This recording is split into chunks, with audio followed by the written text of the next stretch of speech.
Okay, so can you just let me know who you are? Hi, I'm Tom Griffiths. I'm one of the national organisers of the People's Assembly Against Austerity, and we put this event on today. Not one day more. Yeah, so why did you organise an event like this?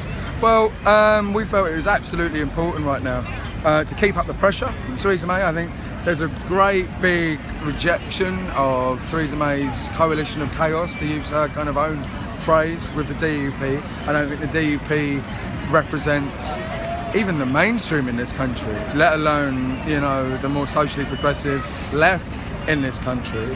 I think it's an entirely illegitimate coalition that is very, very unpopular. Even I think amongst Tories. I think there's lots of Tories that will take great offence at many of DUP's policies. So I think for those reasons it's really important. Also, I think that what we've seen in the general election is a great big surge in the politics of kind of hope and compassion that Jeremy Corbyn represents. And that electoral process has been quite useful, and it's got us a long way down the road. It takes a long way to justifying that kind of worldview, if you like, which I think is very positive. But also, it's not just about electoral politics for us. It's not just about Jeremy Corbyn, although it was great to have him here today. Yeah. It's about mass movements, it's about people on the streets, it's about people power. And now we're not in an election. What we can't have is everybody just going home as much as they'd like to. Bless them, everyone's worked so hard, and have tea and biscuits and wait for the next election. There's a huge amount that we can do in the meantime. And this is one of the things that we can do. This is one of the ways we can keep up the pressure on the Tories, make sure that they remain as weak and wobbly as they obviously have become.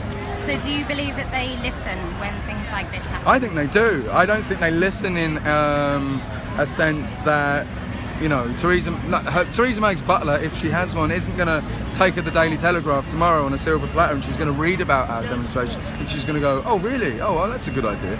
Not in that sense. Of course they don't listen in that sense, but it worries them. We know that it worries them because they put lots and lots of limitations on how we do it. We know that it worries them because they try to demonise us all the time. They try to say we're a rabble. They try to say we're violent. There's no violence.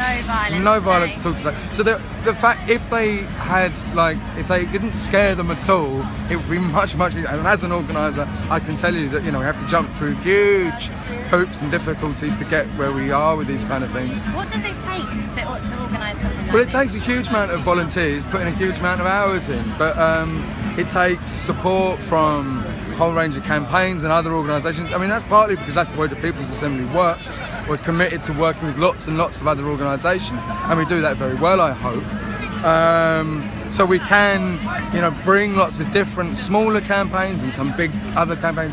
Like we said, we're working with some support from the Green Party, some support from elements of the Labour Party, the trade unions. But as I say, lots and lots of smaller campaigns and lots of individuals who donate money and time and effort and energy. And we kind of just don't give up when we're told we're not allowed to do stuff, because we say, yeah, well, I think we're going to do it anyway, and then we do. But you know, it's hard work. So do you notice that with every day like this, it grows in numbers? Well, I'd love to say that every single demonstration, yeah, but always these things are always worth doing. And one of the things that sometimes, you know, people say, well, what's the point of A2B marches? They don't change anything. Well, absolutely reject that. They really, really do. They've been central to building the campaigns of all of the major liberation movements, certainly of the last century and even into the century before that, you know, in terms of, you know, the 8-hour working day, in terms of the Chartists who wanted to extend suffrage for men, and then the suffragettes who wanted to extend it for women, and so on and so forth. Always mass mobilisations, mass demonstrations, and we saw that in America with the Civil Rights Movement, the Million Man March to Washington, and, you know, the huge demonstrations with with JFK and MLK, and all this kind of stuff. You know, it's always been a key way of building the campaigns. It's not, you know, it's easy to explain, for example, the role, the success of the suffragettes by that one individual who threw themselves in front of a racehorse. Actually, the suffragettes put 500,000 people in Hyde Park again and again and again and again, you know, and it's how you build a mass movement. There'll be people here who've never been on a demonstration before. They'll go now back into their communities. They'll be inspired by today. So many times, myself, I'm one of those people has a certain set of ideas, maybe doesn't know enough people who agree with you. You come out on a day like this, you look around, you're in a sea of people, all of a sudden you realise you're not alone.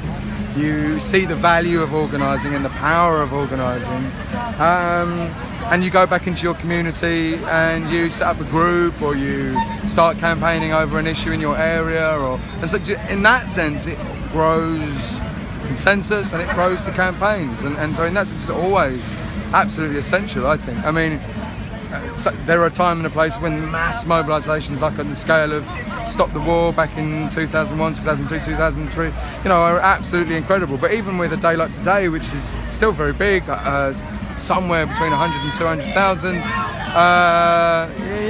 will have a huge positive effect on people's confidence and enthusiasm and sense of self-belief, actually. And when you're fighting against, and I don't want to sound like some kind of cliched kind of lefty, but when you're fighting against the mainstream media, which is diametrically and unashamedly opposed to almost everything that you stand for. Like, for example, the day before the general election, on the Wednesday the 7th, I stood outside a newsagent. I think out of 9 newspapers, something like 6 of them were outwardly hostile to Corbyn. The other ones were kind of a little bit on the fence or just ignoring it. No, there's no voice. It's partly why we have to do this, is we don't have a voice in that arena. And when that bombards you and you kind of imagine maybe you're a bit eccentric and you're all on your own, and days like this make you go, oh God, there's at least 1,000 people who agree with me just standing next to me. And in this field or this square or whatever, there's tens of thousands or hundreds of thousands who all agree with me and are willing to come out on a day like today to do something about it. And so it is, in that climate, that's actually priceless. Yeah, and it's amazing that, it's been such an important day that Jeremy Corbyn himself has actually agreed to come down. That's amazing. Well, the thing is, Jeremy Corbyn is one of the co-signers of People's Assembly's original statement back in 2014, 2013, whenever it was, when he was just, one of several people. He knows that he comes from the movement. A huge amount of his support comes from the movement, comes from the streets in this kind of sense. So in that sense, it's not surprising. In other ways, with the way things have changed for him, of course, we're very, very grateful that he does. One thing I'll add, though, is that the People's Assembly isn't just a movement-y wing of the Labour Party. We're very proud to have people from other political parties here today, obviously with several exceptions. But and I think that's important as well, because we're not just about bolstering one political party. We're about creating a political movement that can topple, austerity measures and it's about the good of the people. Exactly right. For the many. I mean, it's Jeremy's thing, but I think it's a wonderful phrase to bring back, and I'm very happy as someone in the People's Assembly to take it as well. For the many, it's great.